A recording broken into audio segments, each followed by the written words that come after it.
Radhe Radhe everyone. मेरी सभी बहनों को आने वाली वट सावित्री व्रत की बहुत बहुत शुभकामनाएं। माता रानी आप सभी की जोड़ी हमेशा सलामत रखे। इसी मंगल कामना के साथ आज मैं बात करने वाली हूँ वट सावित्री व्रत के बारे में। तो वट सावित्री व्रत आने वाला है और साल 2025 में वट सावित्री का व्रत 26 मई दिन सोमवार को रखा जाएगा। और देखिए कहीं कहीं पर ये व्रत अमावस्या की तिथि पर रखा जाता है और कहीं कहीं पर पूर्णिमा की तिथि पर। तो पूर्णिमा की तिथि अमावस्या की तिथि से ठीक 15 दिन बाद आती है। तो देखिए वट सावित्री का व्रत महाराष्ट्र और मुंबई साइड पूर्णिमा की तिथि पर रखा जाता है और यूपी बिहार साइड अमावस्या की तिथि पर। तो हमारी कई बहनों के मन में वट सावित्री व्रत को लेकर कई सारे कंफ्यूजन्स होते हैं। जैसे वट सावित्री व्रत में पूजा के समय हमें क्या पहनना चाहिए, किस रंग के कपड़े हमें पहनने चाहिए, और अगर हम साड़ी पहनते हैं तो क्या हमें हर साल नई कोरी साड़ी पहननी चाहिए या हम अपनी कोई भी पुरानी साड़ी पहनकर इस पूजा को कर सकते हैं। या फिर जिनकी इसी साल शादी हुई है उनके मन में भी ये प्रश्न रहता है कि क्या हमें शादी का जोड़ा पहनकर ही पूजा करनी चाहिए या फिर हम अपनी कोई भी हल्की सी साड़ी पहनकर वट सावित्री की पूजा कर सकते हैं। और इसके साथ ही देखिए कई बार ऐसा होता है कि चाहे वट सावित्री की पूजा हो, करवा चौथ हो या तीज का त्योहार हो, और ऐसे में अगर हमारे पीरियड्स शुरू हो जाते हैं यानी मासिक धर्म आ जाता है, तो जो हमारी बहनें हैं वो बहुत ज्यादा कंफ्यूज हो जाती हैं कि अब हम इस व्रत को रखें या ना रखें।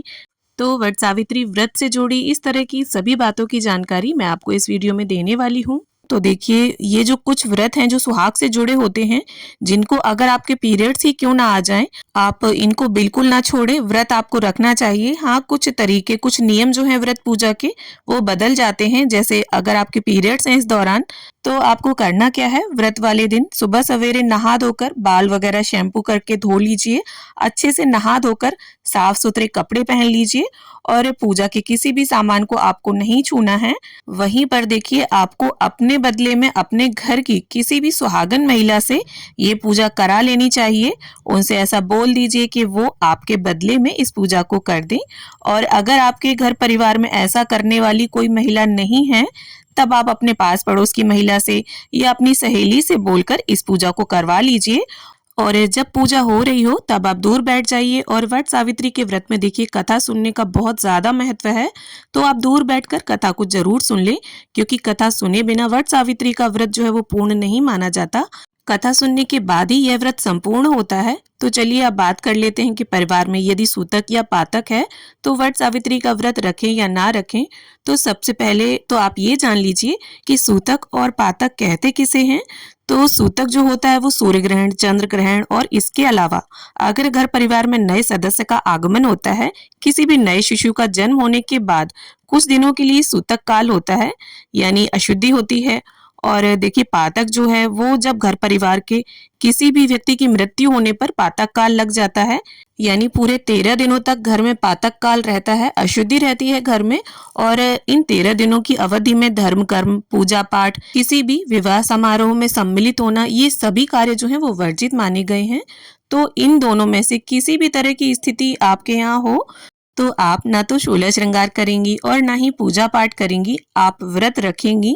और पूजा जो है वो आप अपने घर परिवार की किसी भी महिला से भी नहीं करा सकती, किसी अन्य स्त्री यानी कि किसी अन्य सुहागन से, पड़ोस की हो या आपकी सहेली हो, तो उनसे ये पूजा करवा सकती हैं। ऐसी स्थिति में आप या आपके परिवार की कोई भी अन्य महिला इस पूजा को नहीं कर सकती। हाँ, आप व्रत जरूर रखेंगी, व्रत को नहीं छोड़ना है आपको। और देखिए हर जगह के रीति रिवाज, दस्तूर थोड़े अलग अलग होते हैं और आपके मन में अगर किसी भी प्रकार की शंका है तो अपने घर के बड़े बुजुर्गों से इसके बारे में बात करें, उनसे पूछ लें।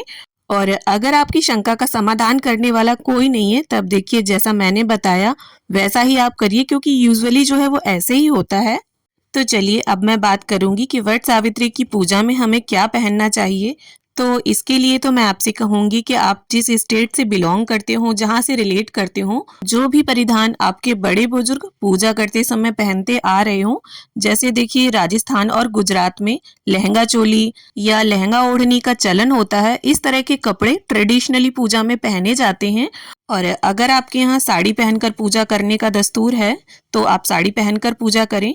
देखिए, इन सब से हटकर अगर आप सूट पहनना चाहती हैं, सूट पहनकर पूजा करना चाहती हैं, तो किसी भी तरह की कोई देखिए पाबंदी नहीं होती है। कोई ऐसा हार्ड एंड फास्ट रूल नहीं होता है कि आपको ट्रेडिशन को ही फॉलो करना है।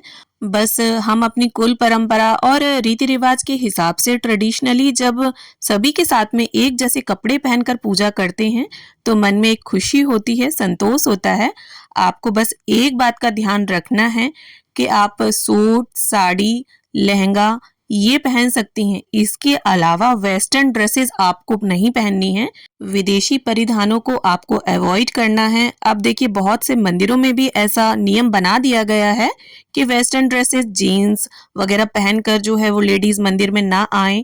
हिंदुस्तानी कपड़े पहनकर ही, सिर ढककर ही पूजा करें।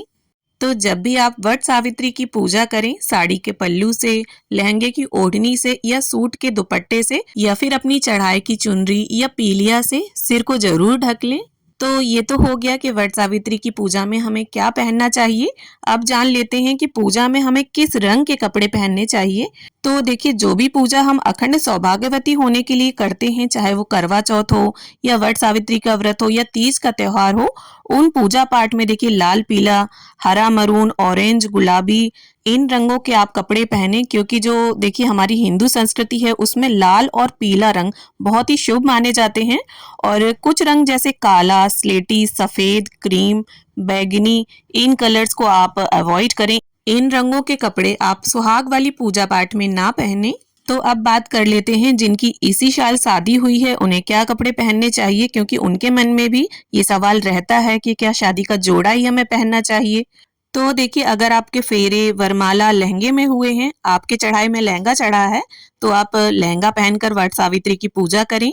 और अगर आपने लहंगा रेंट पर लिया था या आप उस जगह पर हैं जहां पर आपका लहंगा उपलब्ध नहीं है, तो आप अपनी शादी में चढ़ाई गई कोई भी साड़ी पहनकर ये पूजा कर सकती हैं।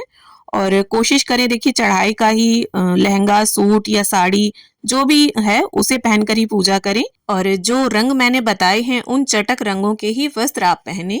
और अब बात कर लेते हैं कि क्या वट सावित्री के व्रत में हर साल हमें कोरी साड़ी पहनकर ही पूजा करनी चाहिए। तो देखिए, अगर आप शुरू से अपनी शादी के बाद से या काफी समय से कोरी साड़ी पहनकर ही पूजा करती आ रही हैं, तो आप इसे कंटिन्यू कर सकती हैं, क्योंकि हमारी बहुत सारी बहनें करवा चौथ पर, वट सावित्री पर कोरी साड़ी, नई साड़ी पहनकर ही पूजा करती हैं, क्योंकि इसी बहाने साल में 2 बार पति से उपहार लेने का मौका जो मिल जाता है। अब देखिए, इसमें किसी भी प्रकार की कोई दुविधा या शंका नहीं है। जो नई साड़ी पहनकर पूजा करती आ रही हैं वो पहनती रहें, लेकिन ये कोई जरूरी नहीं है कि अभी तक आपने नई साड़ी पहनकर पूजा नहीं करी है और अब आप ऐसा सोच रही हैं कि नई साड़ी पहनकर पूजा करनी चाहिए या हमेशा की तरह पुरानी साड़ी पहनकर ही पूजा करूं।